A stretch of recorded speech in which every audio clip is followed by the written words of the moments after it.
Have you ever been lying awake at 2 a.m., the ceiling fan just spinning, and you're tracing that faint watermark on the drywall, but you aren't actually thinking about the watermark?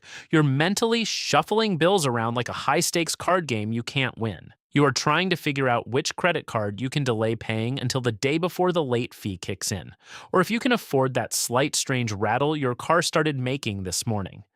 It's a physical sensation, isn't it? It's not just worry, it's a tightening in your chest, a sourness in your stomach. It feels heavy. And you might look around and think, I just need that massive break.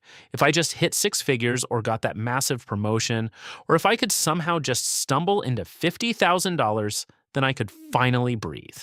We've all been conditioned to believe that freedom is a far off destination, something reserved for people with huge salaries and pristine portfolios. We are taught that financial progress is linear and only huge jumps matter. But what if I told you that most of your day to day anxiety, that constant, draining, static buzz in the back of your mind, actually comes down to just one specific number? And the crazy part is, that number isn't hundreds of thousands of dollars. It's significantly smaller than you think. What if your biology is just waiting for a very specific, attainable signal of safety before it lets you finally relax? Let's talk about the $2,000 problem and why your first few thousand dollars might actually be the most important financial win of your entire life. We get money wrong all the time, don't we? If you look around YouTube or financial blogs, you'd think the only metric of success is your net worth having 7 digits, or whether you can retire at 35. This messaging is relentless. It makes it feel like if you're not playing that massive game, you're not even on the board. We are sold this idea that financial peace only comes after we are rich. We assume the stress is a prerequisite for getting there. We believe that small amounts don't matter. We think, what's an extra $50 here or $100 there? It's not going to change my life. I might as well enjoy my dinner, enjoy my streaming subscription, enjoy this moment of comfort right now. And so we stay in this place where we are living month to month, or often week to week. We are trading long-term safety for short-term comfort. Not because we are irresponsible, but because we are tired. Life is hard. Money is confusing. The mountain looks too big, so we just focus on the few feet directly in front of us. And that feels better. For a minute. But what we don't realize is that by ignoring the small stuff, we are keeping ourselves trapped in a very real, very physical, biological prison. When we don't have that first barrier against the world is allowed to constantly attack us. We aren't failing because we're not rich. We're struggling because our brains haven't been allowed to receive the safety signal yet. We think the solution is wealth, but the solution might just be certainty. And certainty, it turns out, starts with that $2,000. To understand this, we have to talk about what money actually is. For most of us, it's just the stuff we swap for food and shelter, and maybe once in a while something fun. But to your brain, money is something else entirely. Your brain doesn't see a checking account balance. It sees a resource pool. It sees protection. It sees calories, security, and a future. When you have no safety net, your brain is, on a primal level, operating on a landscape where a sudden change in climate, like a car repair or an unexpected medical bill, could be fatal. This isn't theoretical. There's some incredible research on this concept called scarcity mindset. Scientists have found that when we feel we don't have enough of something essential, whether it's time, food, or, you guessed it, money, it fundamentally alters how our brains work. Scarcity actually consumes mental bandwidth. It feels like you have 15 extra tabs open on the computer of your mind, all running in the background, all slowing you down. Think about the last time you were really short. Maybe it was the week before rent was due and you only had $40 to your name. Every single decision, every purchase becomes a negotiation. Is it okay to spend $8 on lunch, or should I just have a protein bar? Can I afford to put gas in the car today, or should I wait until Friday? This isn't just decision fatigue. This is an all-day grinding mental math competition that you can't ever seem to win. It takes away your ability to think about your career, your relationships, your health. All your mental energy is gone, used just to keep the lights on for one more day. So when you are in this state of having almost nothing extra, every minor problem isn't just an inconvenience. It feels like an existential threat. When you have zero cash reserve, a flat tire on Tuesday morning isn't just a flat tire. It is a potential disaster. It means maybe you're late to work. Your boss already seems stressed. Maybe he gets angry. Maybe your job is at risk. You can't afford the new tire, so you have to put it on a credit card. Now, you've created debt, which increases your payments, which reduces your monthly cash flow, which makes your scarcity even worse. A $200 problem becomes a permanent, compounding source of anxiety.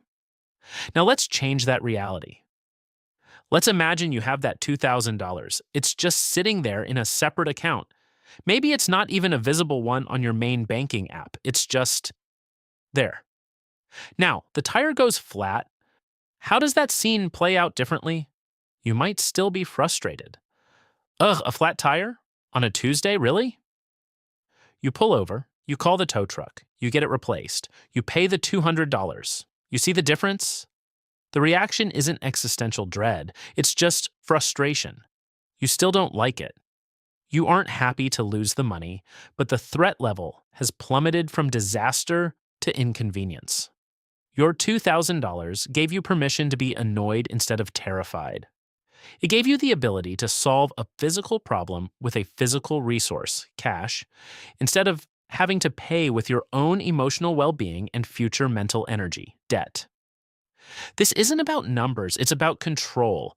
It's about being the person who can say, okay, I can handle this, instead of being the person who thinks, this might break me. And this effect, this protection, radiates into every part of your life. When you don't have to devote 80% of your cognitive power to just surviving, you can start to think. You can plan, you can ask for that raise, you can look for a better job, you can start that side project you've always wanted to try. The $2,000 isn't just cash, it's a release valve for that constant pressure. It's your brain finally receiving the signal that it can take its finger off the panic button, at least for a little while.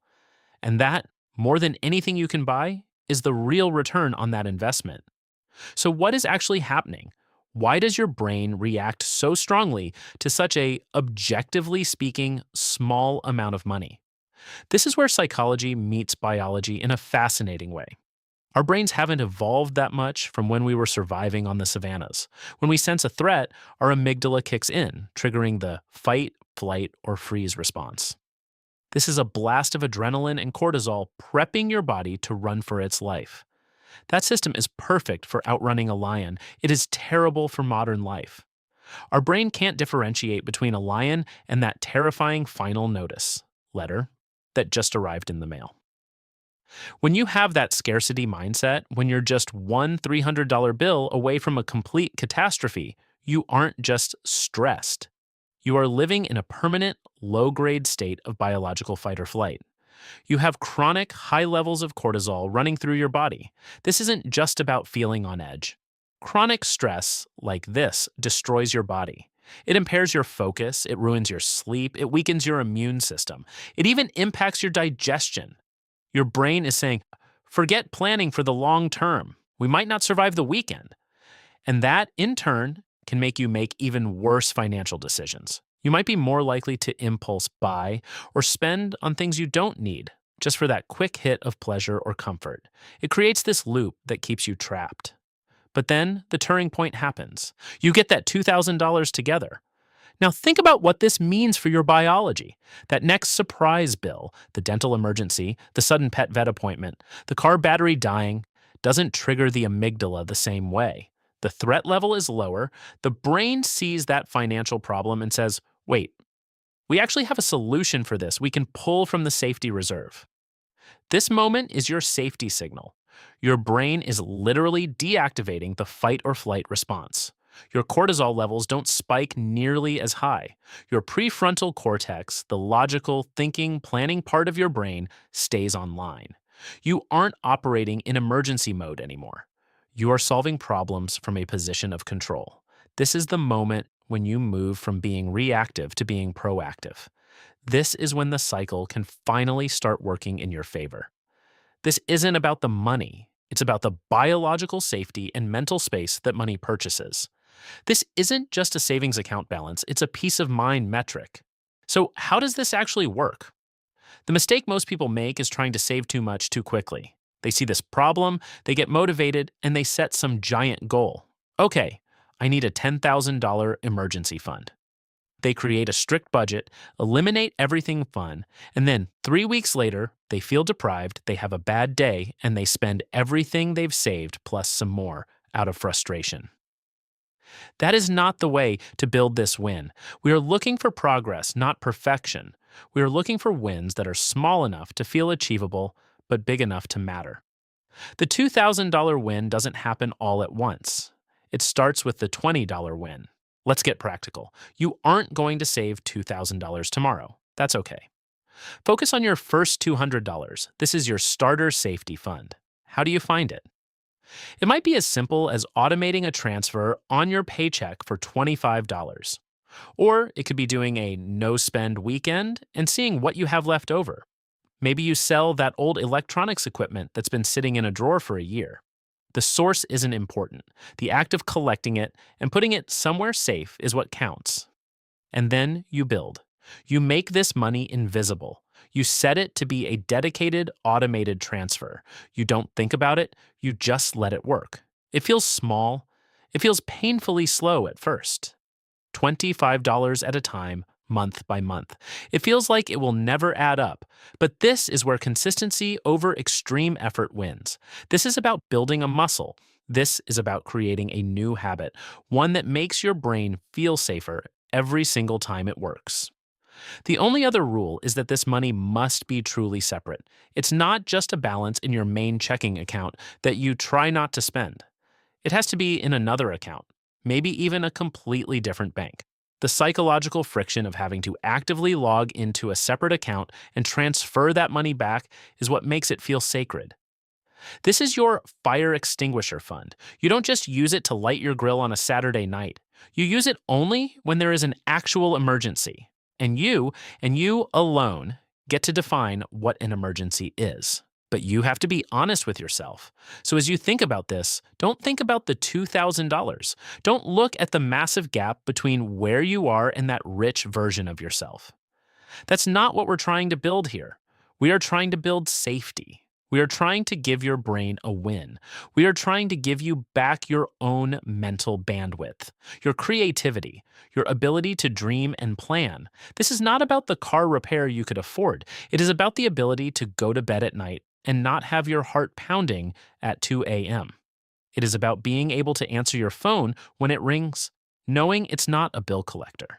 It is about a calm, sustained confidence in yourself and your ability to handle whatever life throws your way. And I think that's the real mistake we all make. We see people with millions and think that's the definition of success. But success is not a number. Success is a state of being. Success is when you get to the end of your day and you are tired from good work and good connections, not from a constant, exhausting, biological battle with a problem that can be solved with a few small wins. Success is peace of mind, so start today. Don't wait. Find that first $20. Create that separate account. Call it whatever you want, the safety fund, the buffer, the anti-anxiety fund. It doesn't matter. What matters is the action. What matters is taking back that control one small win at a time. This isn't just about your wallet. This is for your brain.